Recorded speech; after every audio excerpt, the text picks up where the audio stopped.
Hello and welcome to the webinar this evening. We will be covering topic social media for the modern dental practice. And before we get going, I'd just like to lay a few ground rules for the webinar. So everybody should have in the kind of top right of their screen a little console, and we will use that to ask questions. So just for the sake of audio quality, we'll have everyone on the webinar on mute for the duration of the webinar just to make sure everyone can hear well. So if you have questions during the webinar, please use the little console on the right. You can type in your questions, and then at the end of the webinar, I'll make sure and go through and answer those questions to make sure everybody can hear the answers. Okay? Well, let's get started.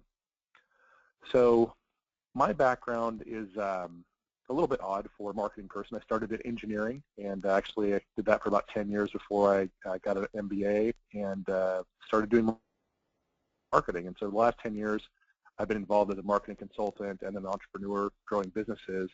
And with WEO Media, I am one of the co-founders and partners there, and I lead all these sales, marketing, and business development activities. So what we're going to cover tonight is based on our experience. So our company is a full-service dental marketing agency. So what we're going to cover this evening is as a practitioner's perspective. This is not kind of theory from a consultant or something like that.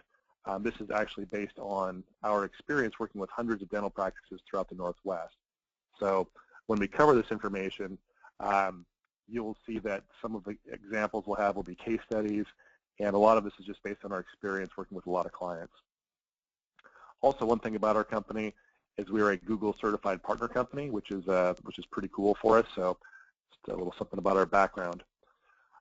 So as a full-service marketing agency, we provide a full suite of services, and this is not a big sales pitch for our company, but I do want to cover this just so people understand the breadth of what we do in terms of full-scope dental marketing. This is what gives us the insight when we put on these webinars, when we train our clients. It's based on a lot of experience. So tonight we're going to cover social media for the modern dental practice. The big three would be Facebook, YouTube, and Google+, and we'll spend the majority of the webinar on those topics.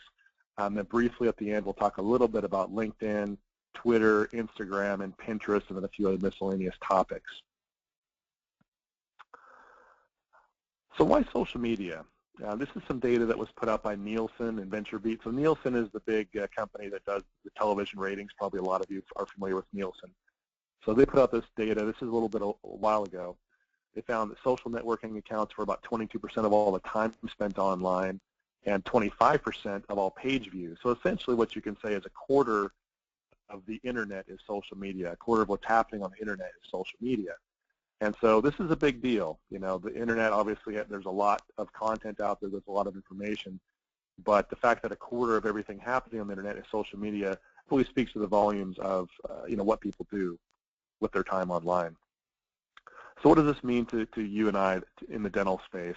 If you're running a dental practice, if you're a dentist, why do you care? What does it matter to you that 25% of all time is spent on the internet is on social media?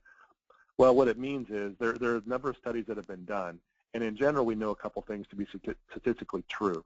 One of those is if people will engage with your social media posts, or if they like your page, or on a Google, for Facebook it would be liking, or Google+, it would be like +1.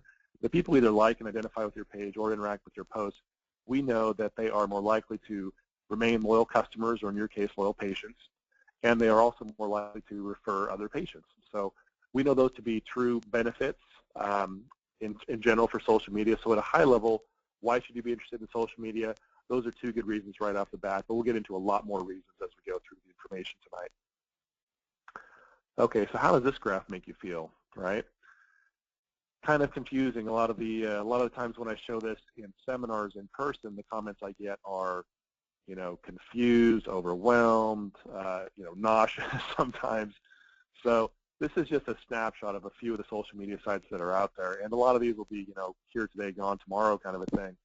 And so in particular, what we really want to do, since we're a dental marketing company and we're talking to dentists this evening, what we really want to do is focus on what's relevant specifically for a dental practice. So we're going to do that. We'll start with the big guy, Facebook. So I want to cover a few kind of important facts about Facebook, just so people get an understanding of the breadth of Facebook and why it's such a big deal, why it should be worthy of your time for social media. Well, first and foremost, it's the biggest one out there, right? It's got about 1.4 billion active users, and that's worldwide. So there are a lot of people using Facebook. What's interesting about that is over half of those people log in on any given day. So nearly 900 million people a day are on Facebook. That's pretty staggering if you think about it. The average user on Facebook, and I've seen several different studies about this. Some of the studies show the average user has between 200 and 230 friends. I've seen other estimates that are like 315.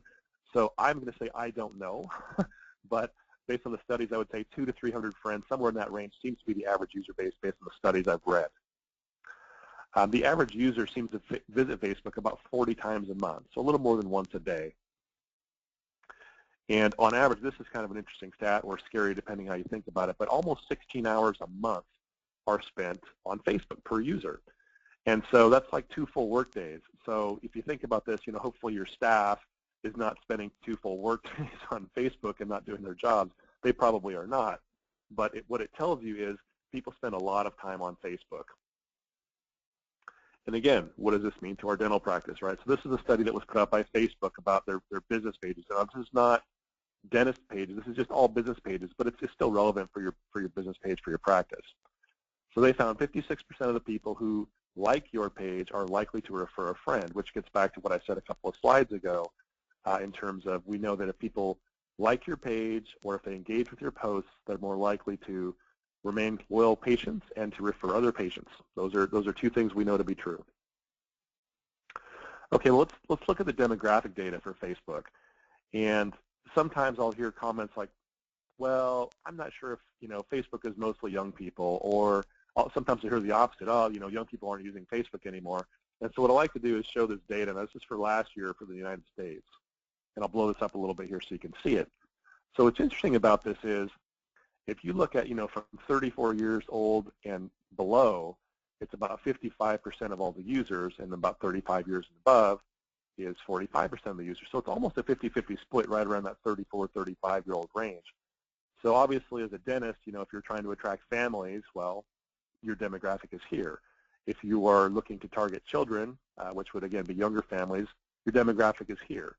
If you are, maybe you're looking at perio or, gum disease or some of the things that might be attributed typically to older folks, 40s. And I can say older folks because I'm in my 40s myself, but, people in their 40s, 50s, and 60s and so forth, not the kids, in other words. They're also on Facebook. So bottom line is everybody's on Facebook. And this is true across age range. This is true across all the socioeconomic indicators, income, geographic location. Everybody's on Facebook. It's just across the board. So why use Facebook for business? Well, number one, it's free, which is always nice. Most social media is free, unless you are doing the paid ads, which we will talk about here shortly.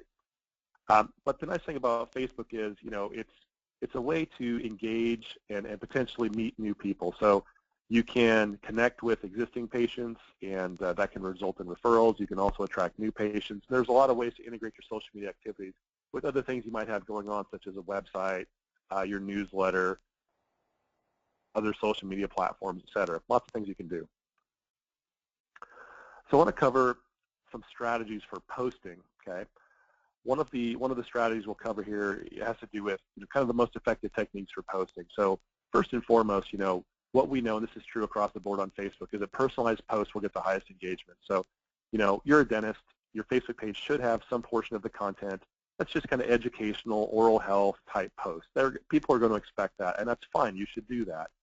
But I'll tell you that the post that you put about teeth whitening compared to a post that you put about, Sally's birthday. It's Sally's birthday today. We took a few pictures. We put it on our Facebook page. Maybe Sally got a little cake smushed in her face, and that's on there. The post about Sally is going to get way more engagement, way more likes and shares than the post about your teeth whitening. It doesn't mean you shouldn't do the teeth whitening. You should. My point is, personalized posts are going to get the highest engagement, but you should do both. How frequently? You can do daily if you want to, if you're really that gung-ho, but I think, 1 to 2 times a week, 4 to 8 times a month, that's sufficient. That's enough. You can do more if you want. And kind of one of the old excuses about, well, I don't have time to post, that used to be valid saying. But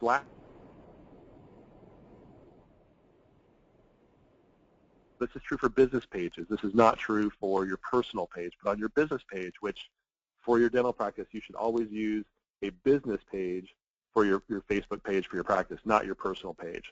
And there's a number of reasons for that. So on your business page, Facebook now gives you the ability to schedule your posts in advance. So you see this little bottom graphic here. When you're in your admin panel on your Facebook page, you can click on the section which will allow you to post. When you're in here, what you'll see is a little area where you can type out the post. Then you can click the little clock button icon there, and they'll give you a date and a time that you can enter. And so you can pick your date, pick your time, and then hit schedule, the little blue button on the bottom right, and that will schedule the post. And you can just sit there and schedule out a bunch of posts. And if you want to kind of boost the post, we'll talk about that as well. That's the little button next to the schedule button. So you can literally, you can do this on the weekend, you can do this Monday morning, you can do this at lunch, but you can sit down one time per month and you can schedule out a whole bunch of posts, and then you'll be done for the month. It's a pretty cool strategy. And so, and we'll talk about some of the different ideas and different types of strategies that are type of posts that are most effective for engaging people. So in terms of engagement, there are 3 types of posts that Facebook, and this is data that Facebook put out in one of their big reports. And so they said there are 3 types of posts primarily that get the best engagement. So the first one, photos and videos. And this is exactly a Facebook quote. They say, bright, colorful images depicting people interacting are particularly successful. Okay, not surprising, right? People like images, they like videos, they like bright, colorful things. So people are going to tend to engage with those more than if you just have a post that's just got text. Okay, I think that's fairly obvious. So make sure when you're posting that you've either got a nice video or you've got some nice colorful image that corresponds to it. It's definitely going to improve your engagement. Discounts and offers, not surprisingly, people like getting a deal. And so if you're going to post a discount or a promotion or some sort of new patient special or maybe a referral special or something like that, sometimes if the 80-20 rule applies. In this situation, I would even say the 90-10 rule is more sufficient here. I would say not more than 10% of the time should you be putting posts on your Facebook page that are offers or discount based. And the reason being, people primarily are using social media to be social, right? They're not coming on there to be sold to. They're not coming on to Facebook to do research. If they want to do research, where do they go? They go to Google, right? So you can use discounts and offers, and they will work as long as you don't overdo it. So I would say about 1 out of every 10 posts can be something like that, but don't go beyond 1 out of 10. Also, the third type of post that gets the highest engagement according to Facebook are questions. And, this is not terribly surprising either, because you think about, how long has Alex Trebek been doing Jeopardy? That guy has got to be like 100 years old. He's been doing it forever. And the reason is Americans love trivia, right? We love our trivia questions. And so, and this is something I tell people, and I'm fairly serious when I say this, not entirely kidding.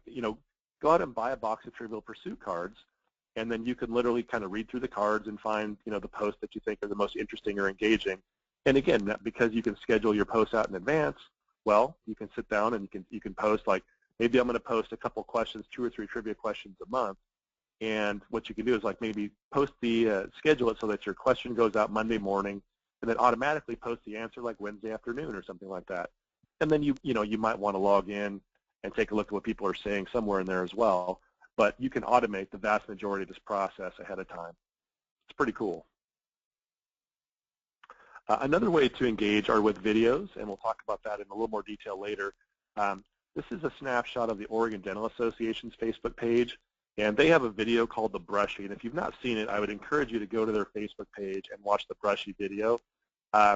It's really, really well done. It was something that they put out actually a few years ago. It was like a public awareness campaign to, get people to brush and kind of make kids think it's cool and all that. Now, granted, it's a professional grade video, and it's not something that somebody's going to be able to pull off themselves with a smartphone or something. But it's a great example of, if you get creative, you can get massive engagement with your social media.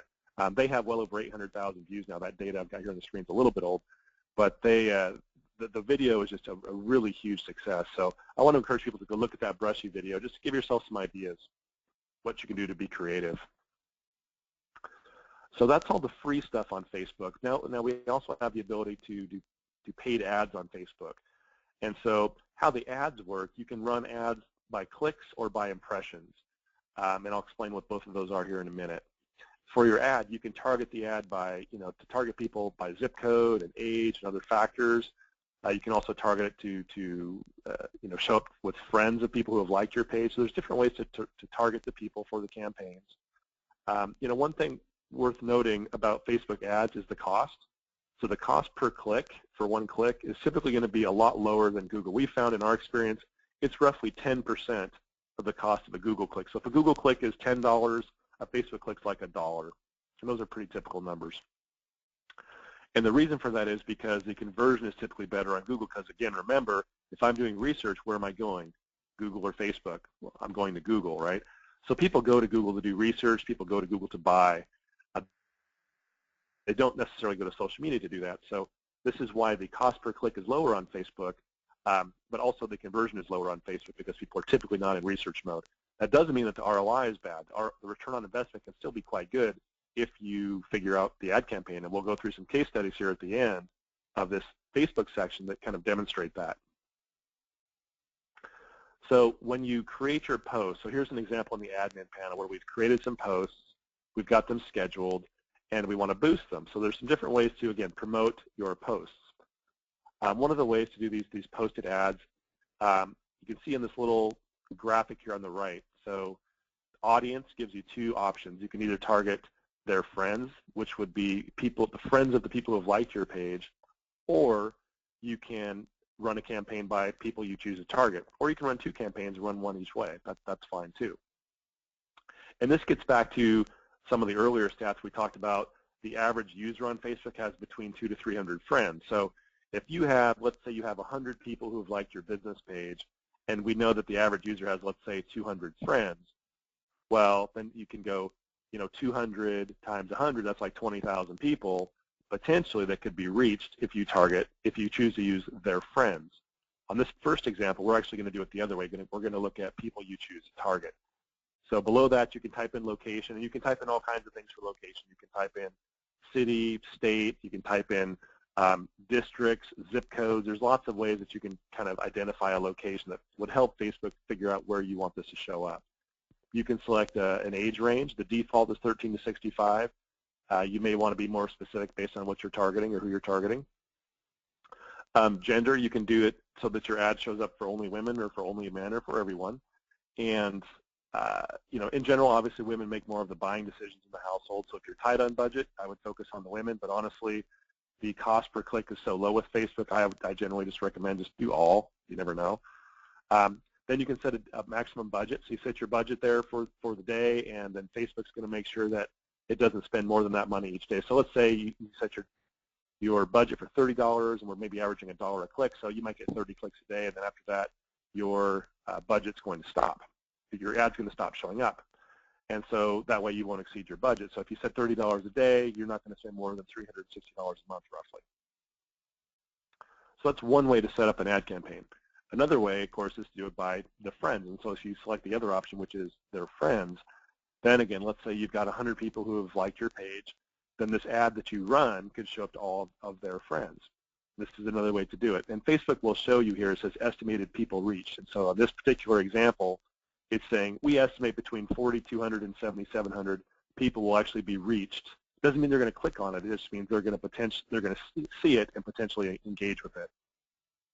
So these are two different ways that you can generate traffic to your ads. Okay. So what are some good strategies to actually run the ads?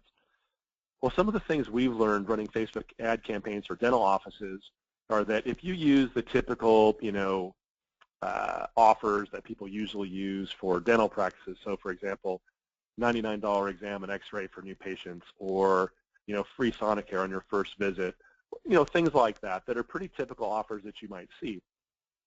Well, what we found is on Facebook and on social media in general, those type of offers don't work well at all. We tried some campaigns like that, and frankly, they just bombed. They did not perform well. And so what we figured out over time, and again, this is the benefit of having such cheap cost per click, is you can experiment over time and figure out what works. And so what we found that worked well, and this would be I think one of the big takeaways from the webinar this evening, if you're going to run Facebook campaigns, or even if you're just putting out content in general, people seem to respond, especially to the ads, they seem to respond best when it is a targeted message, or a kind of think of it as like a subsection or subgroup of your overall patient base. So for this first example, this is a pediatric dental office, and they like to cater to special needs children, in particular offering sedation for special needs children.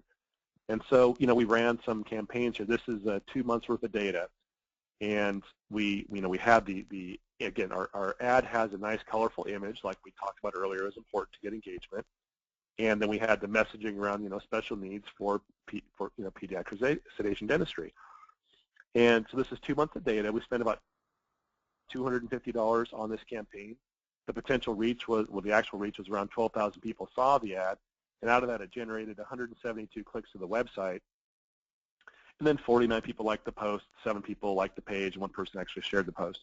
And so now this is a click campaign. So in this particular ad campaign, what we were trying to do is generate clicks through to the website, okay? So in this case, that's what happened. So we were able to generate 172 clicks at a cost of roughly $1.48 a click. And so again, that's a lot cheaper than a click would be on Google, and it was good traffic generation. So this campaign worked quite well. Here's another example. This is for a general dentist who is doing periolace treatment, laser gum treatment. And again, similarly, we targeted the ad based on the of interest, to people potentially looking at this. So the little headline reads, "Have you been told you need scalpel and suture gum surgery? Learn more about periolace." But we also did versions of the ad that were, more about the I don't want to say pain-free, but lesser pain, kind of more pain-free alternative, that type of thing. And if you figure out what are the hot buttons that are going to help people select a dentist, if you can design your ads around those types of things instead of offers, you're going to be more successful. Those are some of the things we've learned. So in this particular one, this is again 2 months worth of data. We spent about $500, and again, this is a click campaign. So our goal in this campaign was to get clicks through from Facebook to their website. Okay, so for $500, we generated 765 clicks through to the website. And what we did with that was, they had if you think about the campaign, so a periolace treatment is about $6,000 treatment. And so if you can get 765 people to come to your website that are investigating a $6,000 treatment, and you can get that for $500, I think anybody and their brother is going to say, "Sign me up for that," right? And we did. This was good. We confirmed the office was getting 1 to 2 periolace treatments a month that we could confirm and track through phone call tracking recordings. But we're pretty confident that they got more than that. So even if they got 1, you spent $250 and you got a $6,000 treatment, that's pretty good. Now we suspect they got more like 2 or 3 a month out of this campaign. So it was pretty darn good. Great return on investment. So Facebook can be a good ROI for your marketing, but again, you have to test and figure out what works. A lot of times I'll hear people say, "Oh, Facebook ads don't work." Like, well, some Facebook ads don't work, some do. The key is you have to keep testing, and you have to think about what is the messaging and how you're trying to convert these people. There's a lot more to it than just simply throwing up an ad with a special and saying, "Oh, am I going to get some traffic?" Generally, that's not going to work. You have to think a little bit more sophisticated than that about kind of the mindset of the buyer.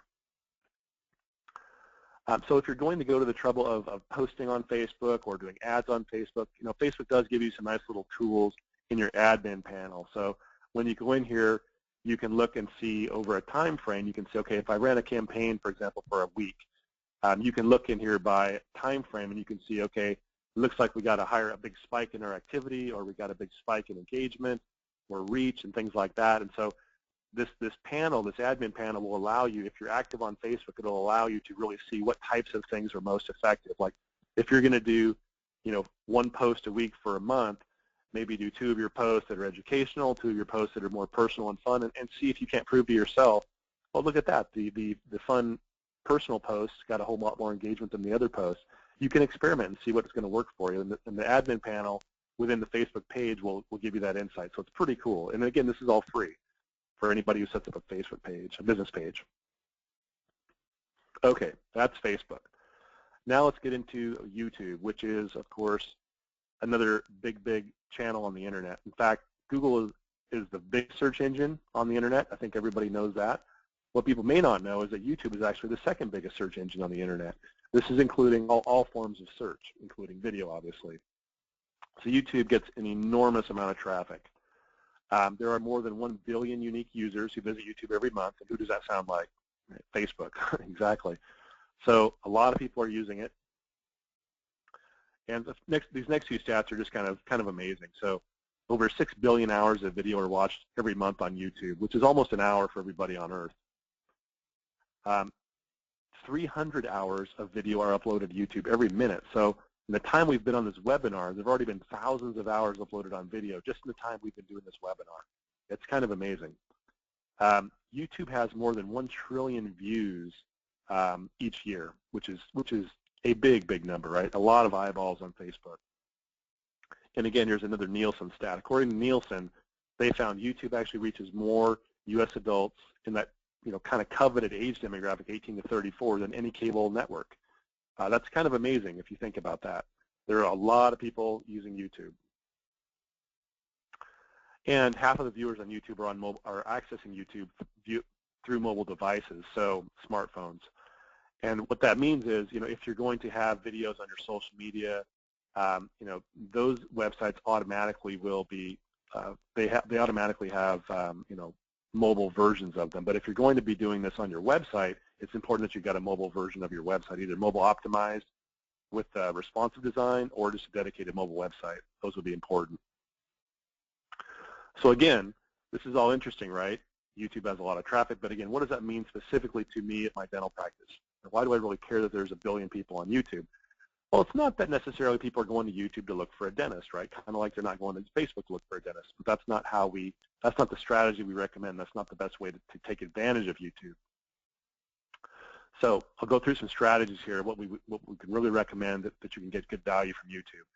So if you're going to shoot, any type of videos, we recommend generally using YouTube. There are lots of other places to host your videos, like Vimeo and some others. But we generally like YouTube because YouTube is owned by Google, and YouTube videos are integrated into Google search, and so that creates some nice additional benefits potentially for your search engine optimization. And also YouTube is fairly simple and easy to use. So if you're going to upload a video to YouTube, you can write descriptions, you write kind of the title of the video, and you have to kind of type out what's in the video in the description so YouTube understands what it is. That's an important piece. So you can post videos about your practice. You can post videos about procedures that you're doing or technology or equipment in your office. You could explain, what's a dental implant, what's a crown, what's a veneer, what's a bridge, those kinds of things. Or maybe you've got, some sort of CEREC type device, same day crowns, that kind of a thing. Maybe you've got intraoral cameras or digital x-rays or cone beam. You can explain these types of technologies with shooting a video, and these kinds of things can be very effective on your website and on your social media channels. Obviously, patient testimonials can be very impactful with videos, and also you can get very creative. There was an office that I talked with that I thought had a great idea about using YouTube for their marketing. So here's what they did. They had for, let's just say the month of May, but they did it for a month, and they said in the month of May, what we'd like our patients to do are, upload a video to our YouTube channel telling us about, what you like about our practice. And at the end, everybody who does that's going to get entered into a drawing for X, whatever X is. Maybe X is like an iPad or a color TV or a trip somewhere. Make it something fun and creative. And so when they did that, they had over 30 videos submitted to their YouTube channel from their patients. And so if you think about what did they just do, right? For basically the cost of, let's say, an iPad for $200 to $300 and almost no effort on their part, they now have 30 videos that they have on their YouTube channel that they can now post to their website as patient testimonials, that they can also help with their SEO if they can properly, if you know how to do this on YouTube, you can type out the descriptions on these videos when you upload them to your website, and it could be a big SEO benefit. So it's helping with your online reputation, it's helping with your website optimization and SEO, and the cost of this was extremely low. If you got 30 videos and you spent $300, that's $10 a video. You just can't beat that. So I thought that was a brilliant idea. I really think a lot of practices should do that. I would encourage you to kind of a thing. Certain states have different rules. So make sure that you understand the state rules. And obviously, if you're going to post these things, you should have consent forms filled out for HIPAA compliance reasons.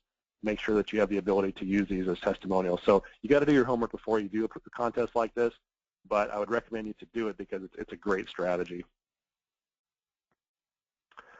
If you are curious about different types of videos, so we have some examples on our website. If you go to weodental.com, we have a videos tab, and you can, on the drop-down menu, there's like video examples, and you can see some overview videos. So overview videos are great for your website. They're also really nice to use across your social media channels, so your Facebook, Google+, things like that. So I'd encourage you to take a look at those videos and get a feel for what types of things that you can do. Videos have lots of benefits. I like to describe a video as an asset, kind of like a house or a gold bar or something. Once you've created the video, it's an asset, and so leverage that asset, right? You can put that video on your website.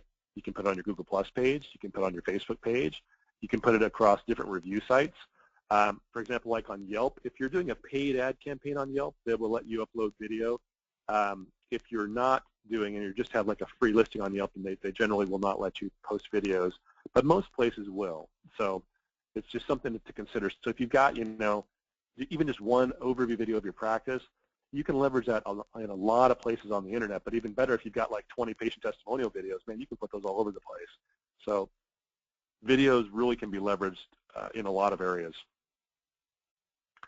Other benefits of videos, right? So this is a study put out by Forrester, who's a big research company, and they did a study, and they found that essentially this is just an overall average, but video increases your chance of being on page 1 on Google by 53 times. So they looked at essentially all the websites out there and found that if you look at websites with videos versus without, the ones with videos were much, much more likely to have a good performance in the search engine ranking.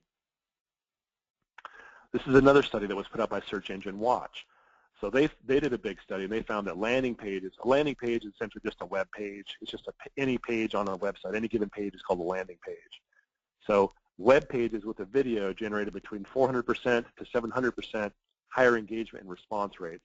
So what that means is, let's say you have 100 people a month coming to your website already, and maybe you're getting a few new patients a month out of that existing traffic.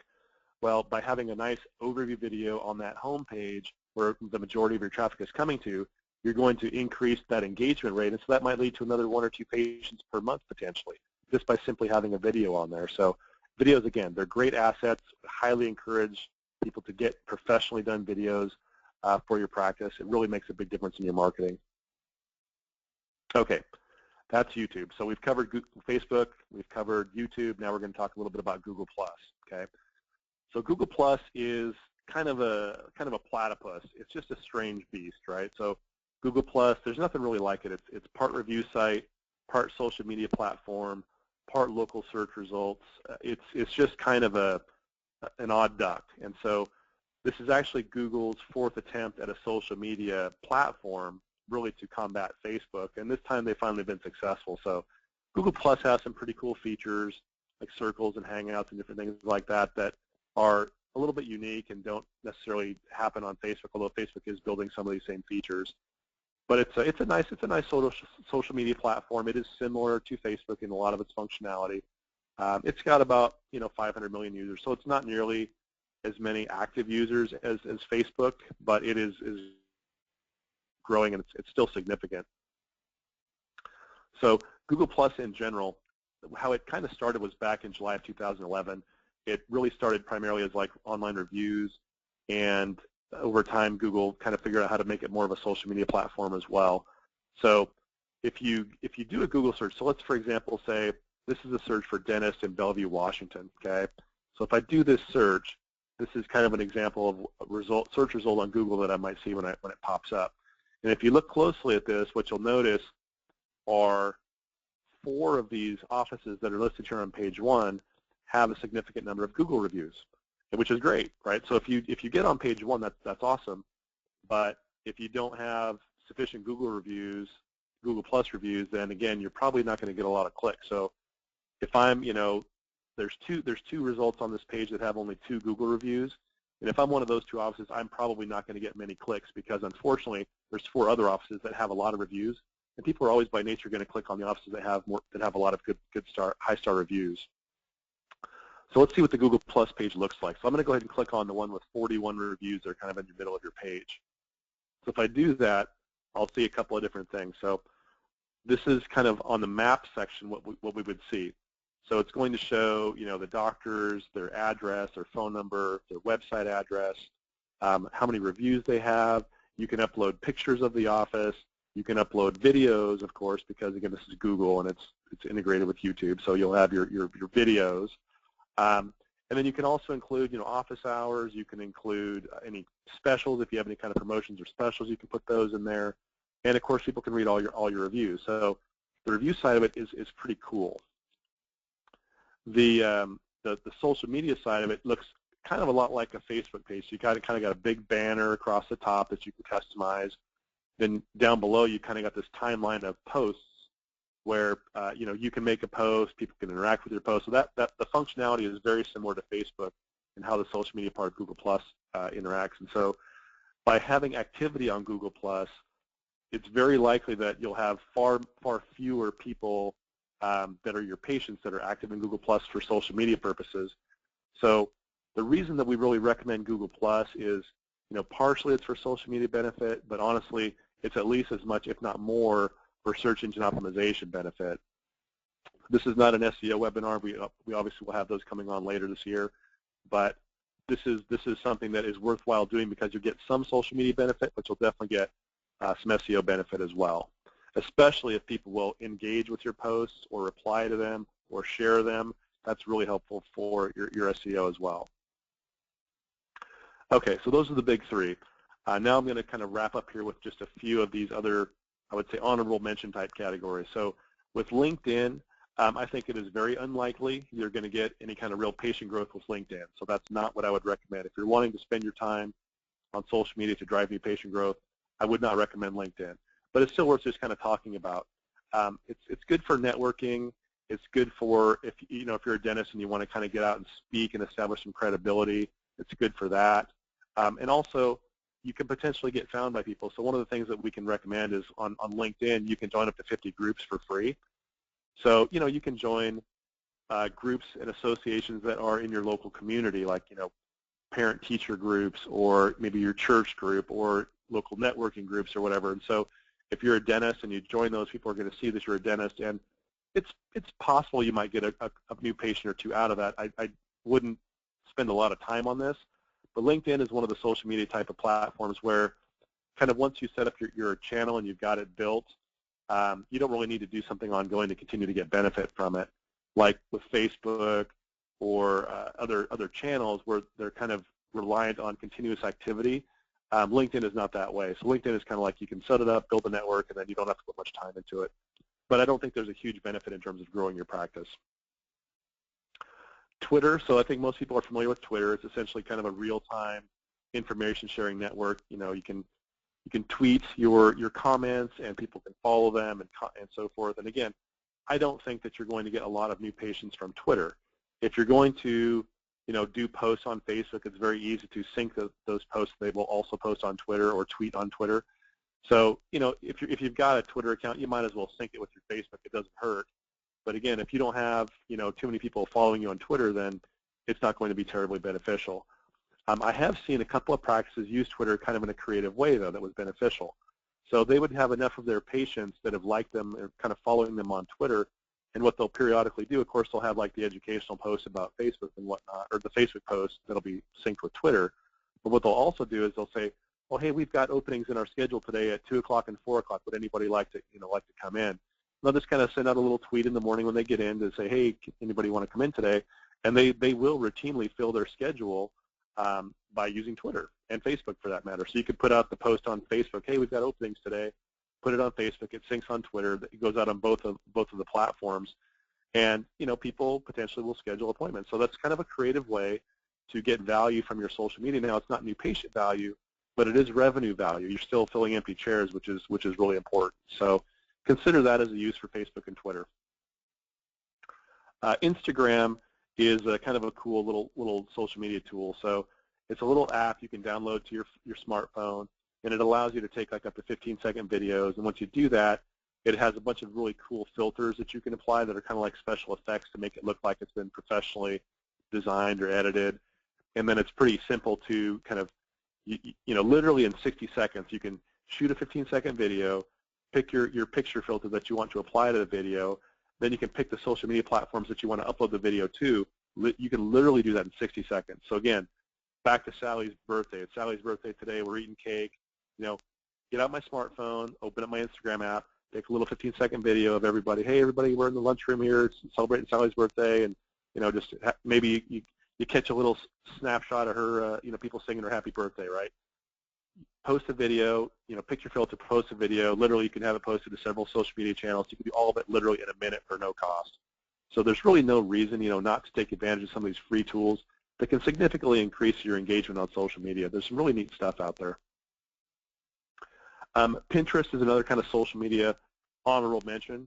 And with Pinterest, again, this is kind of like LinkedIn, where I don't expect you're going to get a lot of patient activity out of it. It's like, I would say spend time on LinkedIn and Pinterest if you enjoy those platforms, but don't expect you're going to get a lot of new patients out of them. However, I do know of a dentist who I talked to, and she had a pretty creative approach. What she was doing was, she was active on Pinterest, and 80% of the users on Pinterest are women or female.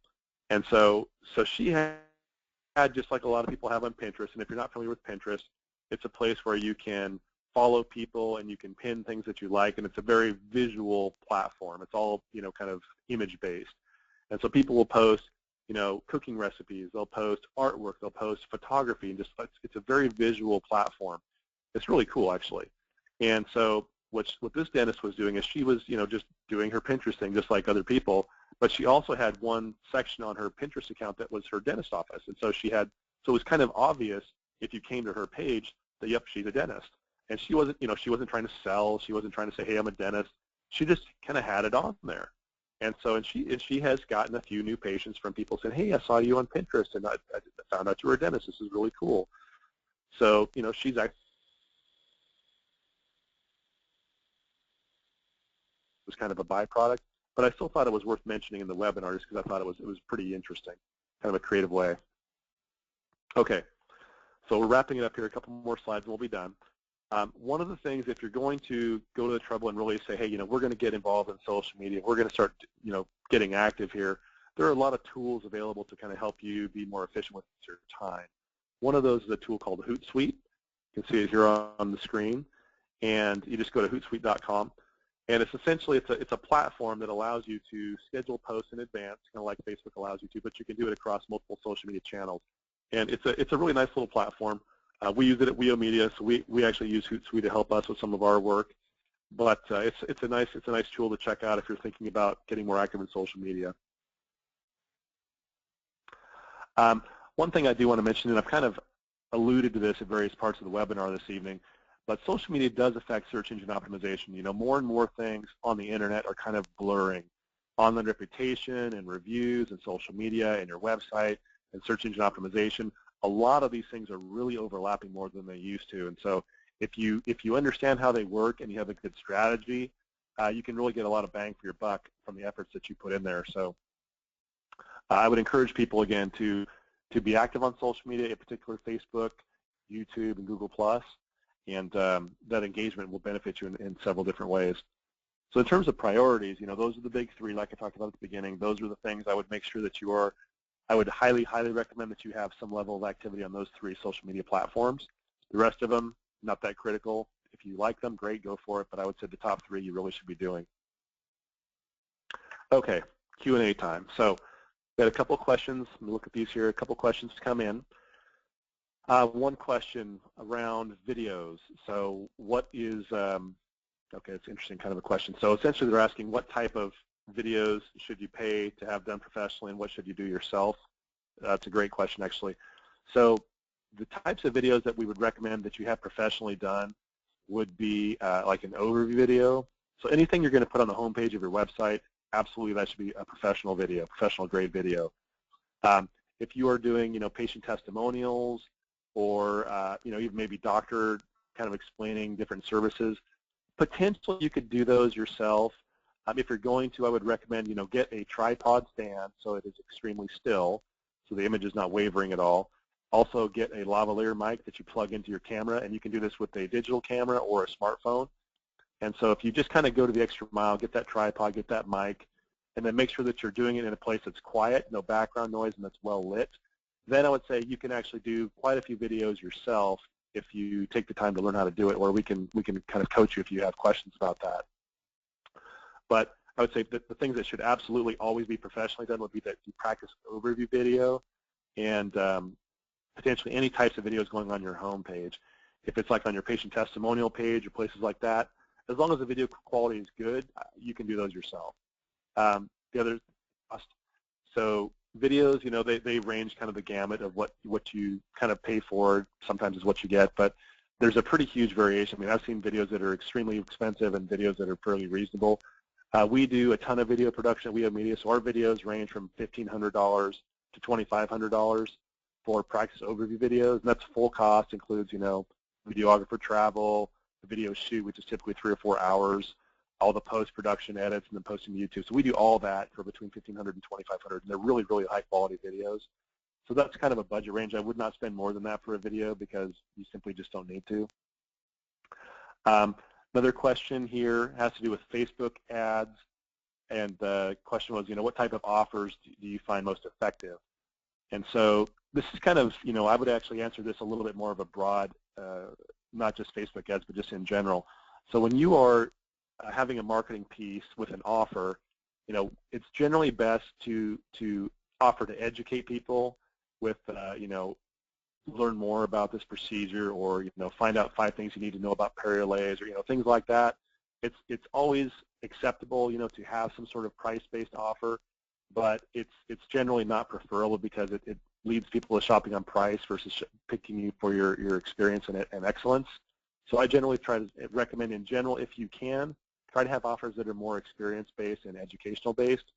However, if you want to do an offer that is kind of, you know, financially incentivized, one of the things I strongly recommend is thinking about, and do this creatively, thinking about what I call a 2 or 3-phased offer. This is something I learned by doing direct mail campaigns for folks. So if you have an offer and you say $99 exam and x-ray, come in on your first visit, great, you're going to get people, they'll come in, and are those people ever going to come back? A lot of them will. If you run these type of offers yourself, you probably have found this to be true. If you run price-based offers, a lot of times you'll get the shoppers and you're not going to get the loyal ongoing patient, which is, of course, what you want. So change the structure of the offer or add to it. So, for example, if you are having, let's say you're giving away a free Sonicare or Oral-B or something like that, right? When they come in, you know, give them the toothbrush, assuming they meet all the criteria, and then say, oh, thanks for coming in today. At the end of the appointment, say something like, thanks for coming in today. Really appreciate it. You know, if we have actually a second part to this offer, which includes, you know, 3 replacement heads for your new Sonicare. If we can go ahead and get your follow-up appointment scheduled now, then that way when you come back in, you can take advantage of that offer and get those free Sonicare heads, right? What have we just done by doing that? We've booked that second appointment, right? We know statistically that if you can get somebody to come from a first to a second appointment, your odds just went up significantly of keeping that person as a patient. And if you can get them from a second to a third, you've got them, right? If you get them to come in 3 times, very, very high percentage of those people are going to stay and stick around for a while. So the key is, if you're going to do those type of financial-based offers, be prepared to do it 2 or 3 times, not just once. Okay. Now, I'm not a big advocate of giving the farm away or of you know, not making money on your margins and that kind of thing. So, you know, think about this and be creative and make sure that it works for you financially.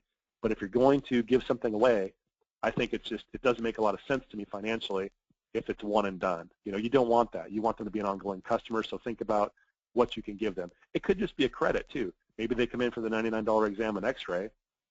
After the appointment, say, oh, thank you so much for coming in. We really hope you enjoyed your time here with us, your appointment. We have actually, as a thank you for coming in today, we've actually credited $50 towards your next appointment. So if you'd like to go ahead and schedule that today, we can go ahead and we'll credit that to your account next time you come in, right?